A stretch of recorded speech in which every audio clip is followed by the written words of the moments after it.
જય માતાજી મિત્રો, પુષ્પાની રસોઈમાં તમારું સ્વાગત છે। આજે આપણે મેથી આલુ પરોઠા બનાવવાના છે। તેના માટે એક મોટો બાઉલ જેટલો મેં ઘઉંનો લોટ ચારીને લઈ લીધો છે। જે રોટલીનો લોટ આવે છે તે જ લેવાનો છે। તેમાં આપણે મસાલા કરી લઈશું। તેમાં અડધી ચમચી જેટલી આપણે હળદર લઈ લઈશું, અડધી ચમચી જેટલી ધાણા જીરું, 1 ચમચી જેટલું લાલ મરચું, અડધી ચમચી જેટલું આખું જીરું લઈ લઈશું ને 1 ચમચી જેટલો અજમો લઈ લઈશું। તેને હાથેથી મસળી લઈશું। અડધી હાથેથી મસળીને એડ કરી દેવાનો છે। સ્વાદ અનુસાર મીઠું લઈ લઈશું।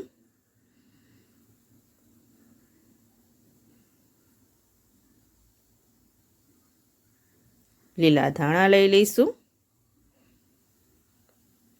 અને મેથીના પાન લઈ લઈશું। મેથીના પાનને સરસ મેં ધોઈને લઈ લીધા છે।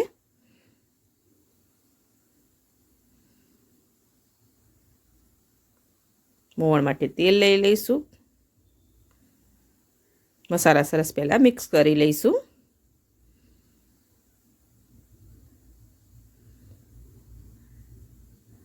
મસાલા મિક્સ કરી દીધા છે સરસ।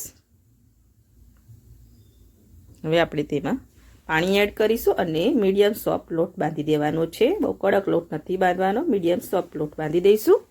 થોડું થોડું પાણી એડ કરીને લોટ બાંધી દેવાનો છે।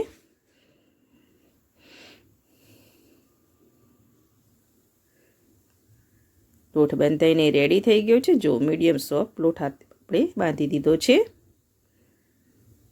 હવે તેને આપણે ઢાંકીને મૂકી દઈશું। 10 થી 15 મિનિટ માટે રેસ્ટ આલીશું। ત્યાં સુધી આપણે સ્ટફિંગ બનાવી લઈશું।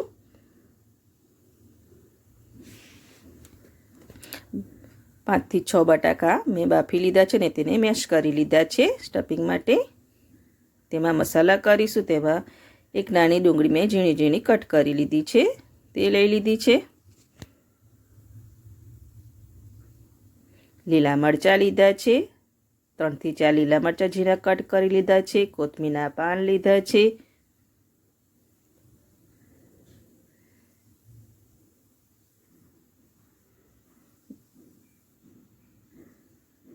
મીઠું લઈ લઈશું સ્વાદ અનુસાર। હળદર લઈ લઈશું અડધી ચમચી જેટલી, ધાણા જીરું અને લાલ મરચું લઈ લઈશું, આખું જીરું અને આમચૂર પાવડર લીધો છે। આમચૂર પાવડરની જગ્યાએ તમારે લીંબુનો રસ લેવો હોય તો તે લઈ શકો છો। અને અડધી ચમચી જેટલી મેં ખાંડ લીધી છે। ખાંડ ઓપ્શનલ છે, તમારે એડ કરવી હોય તો કરજો, નહીં તો સ્કીપ પણ કરી શકો છો। એ મસાલા સરસ બટાકામાં મિક્સ કરી લઈશું। મસાલા મિક્સ કરીને સ્ટફિંગ આપણે રેડી કરી દીધું છે। હવે લોટ બાંધીને 15 થી 20 મિનિટ થઈ ગઈ છે। તેને પણ આપણે ચેક કરી લઈશું, થોડો મસળી લઈશું। એકદમ સોફ્ટ લોટ આપણો બંધાઈને રેડી થઈ ગયો છે। તેને એક પ્લેટમાં લઈ લઈશું અને આપણે લુઓ લઈ લઈશું। જે સાઈડનો તમારે આલુ પરોઠો બનાવવો હોય તે સાઈડનો લુઓ લઈ લેવાનો છે।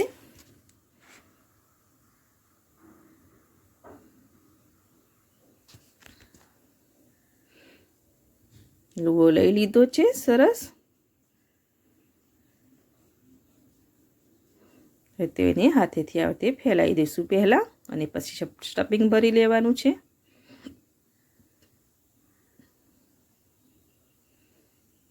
સ્ટફિંગ લઈ લઈશું, 1 ચમચી જેટલું સ્ટફિંગ લઈ લેવાનું છે। સ્ટફિંગની અંદર ફોલ્ડ કરી લઈશું અને વધારાના લોટને સહેજ આપણે દબાવી લઈશું। આ રીતે પ્રેસ કરીને દબાવી લઈશું। હલકા હાથ પ્રેસ કરીશું અને અટામણ માટે લોટ લઈને આપણે હલકા હાથે તેને વણી લેવાનો છે। બે સાઈડ લોટ લગાવી લઈશું।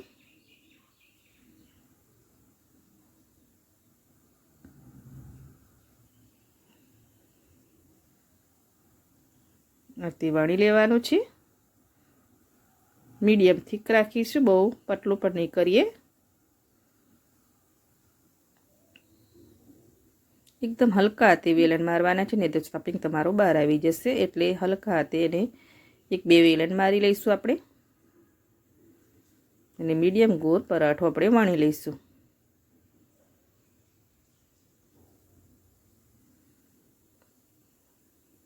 વણાઈ ગયો છે। આ રીતે મેં બધો પરાઠો વણી લીધો છે। જો હવે તેને શેકી લેવાનો છે. તેના માટે પેન લઈ લીધો છે. પેનમાં મેં પરાઠો એડ કરી દીધો છે.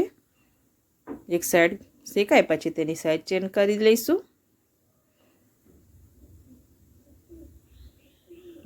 એક સાઈડ શેકાઈ ગયો છે સરસ. હવે બે સાઈડ સરખો શેકાઈ જાય પછી આપણે તેલના ટુવા દઈશું. તેના પર તેલના ટુવા દઈ દઈશું અને મીડિયમ આંચ ઉપર તેને શેકી લેવાનું છે. સરસ એકદમ ગોલ્ડન અને ક્રિસ્પી શેકી લેવાનું છે.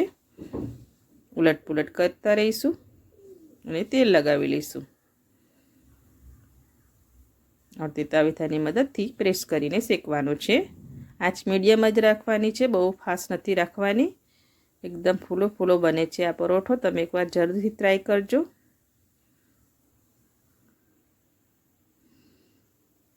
હલકા ગોલ્ડન ડોટ્સ આવી ગયા છે. સરસ ગોલ્ડન શેકાઈ ગયું છે. હવે તેને પ્લેટમાં બહાર લઈશું અને આ રીતે બધા પરોઠા આપણે વણીને શેકી લઈશું. બીજો પરોઠો પણ મેં વણી લીધો હતો, તેને પણ શેકવા મૂકી દીધો છે અને મેં બધા પરોઠા શેકી લીધા છે. બનીને રેડી થઈ ગયા છે. તેને મેં દહીં સાથે સર્વ કર્યું છે. દહીંમાં થોડું મેં લાલ મરચું અને મીઠું એડ કરીને ખાટું મીઠું દહીં બનાવ્યું છે. બનીને રેડી થઈ ગયા છે મેથી આલુ પરોઠા. તમે એકવાર જરૂરથી ટ્રાય કરજો. ઝટપટ બની જાય છે અને ખાવામાં પણ બહુ ટેસ્ટી લાગે છે. અને જો તમને હવે મારા મેથી આલુ પરોઠાની રેસીપી ગમતી હોય તો મારા વિડીયોને લાઇક કરજો, સબસ્ક્રાઈબ કરજો અને બેલ આઇકન જરૂરથી દબાવજો. ફટાફટ ને ટેસ્ટી એવા મેથી આલુ પરોઠા બનીને રેડી છે.